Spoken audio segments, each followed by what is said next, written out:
అందరికీ నమస్కారం, welcome to our channel. Chilakaluripet మాజీ ఎమ్మెల్యే, మాజీ మంత్రి విడుదల రజని. ఆవిడ కేసు మనందరికీ ఆల్రెడీ తెలుసు.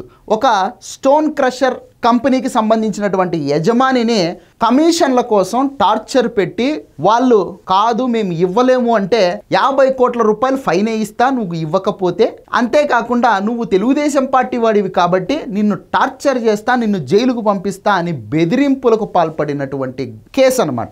ఆ కేసులో ప్రధానంగా విడుదల రజని, అలాగే ఆవిడే మరిది విడుదల గోపి, అంతేకాకుండా అప్పుడు ఆ ఏరియాలో పనిచేస్తున్నటువంటి ఐపీఎస్ అధికారి జాషువా, వీళ్ళు ప్రధానమైనటువంటి నిందితులు అనమాట. ఇక ఈ కేసులో ఆల్రెడీ విడుదల గోపిని అరెస్ట్ చేయడం జరిగింది ఏసీబీ సంస్థ. ఇక ఆ విడుదల గోపి చాలా క్లారిటీగా ఉన్నది ఉన్నట్టు చిన్న పిల్లోళ్ళు పాఠం ఒప్పజెప్పినట్టు ఏసీబీ అధికారులకు మొత్తం ఒప్పజెప్పేశాడనమాట. ఆయన ఏం మాట్లాడతాడంటే, మా వదిన గారు చెయ్యమంటేనే నేను చేశాను అని చెప్పేసి ఈయన గారు ఓపెన్ అయిపోవడం జరిగింది. ఇక విడుదల రజనీ గారు పాపం మీ మరిది గారే ఇంత ఓపెన్గా వాంగ్మూలం ఇచ్చేసిన తర్వాత, ఉన్నది ఉన్నట్టు కక్కేసిన తర్వాత ఇక మిమ్మల్ని పొన్నువోలు సుధాకర్ రెడ్డి గారు కూడా కాపాడలేరండి. ఇది వాస్తవం. స్టోన్ క్రషర్ యజమానికి ఫోన్ చేసి మాట్లాడి బెదిరించమని మా వదిన గారు చెప్పారు, అందుకే నేను ఫోన్ చేసి మాట్లాడాను అని చెప్పేసి విడుదల రజనీ మరిది విడుదల గోపి చెప్పడం జరిగింది ఏసీబీ అధికారులతో. నేనెవరిని బెదిరించలేదు. అది ఈయన తప్పించుకునే ప్రయత్నం అన్నమాట. వదిన్ని బలి చేసి ఈయన గారు తప్పించుకునే ప్రయత్నం. జాషువాయే ఆయన్ని భయపెట్టారు. అంటే ఆ పోలీసు అధికారి జాషువా, ఆయన ఈ స్టోన్ క్రషర్కి సంబంధించినటువంటి యాజమాన్ని భయపెట్టారన్నమాట. సో ఏసీబీ విచారణలో రజనీ మరిది వెల్లడించడం జరిగింది.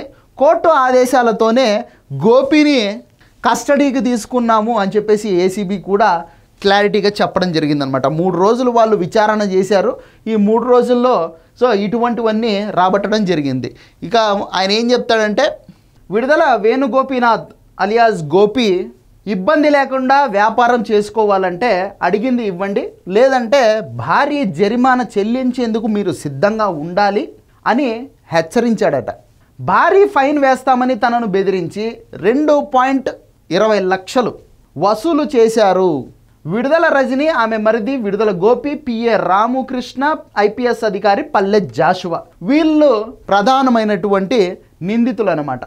ఎడ్లపాడు మండలం విశ్వనాథుని కండ్రిగలో శ్రీలక్ష్మి బాలాజీ స్టోన్ క్రషర్ యజమాని ఈ మొత్తం తంతు మీద ఆయన గారు కేసు పెట్టడం జరిగిందనమాట. సో ఫైనల్గా రజనీ గారు ఇక సర్దుకోండి, మీరు కూడా ఇంకా అయ్యింది టైం అని చెప్పేసి సోషల్ మీడియా వేదికగా నెటిజన్స్ మొత్తం అంతా కామెంట్లు పెడతా ఉన్నారు, షేర్లు చేస్తూ ఉన్నారు. సో ఇది వీడియో. ఈ వీడియో నచ్చితే లైక్ చేయండి, సబ్స్క్రైబ్ చేయండి, షేర్ చేయడం మాత్రం మర్చిపోవద్దు.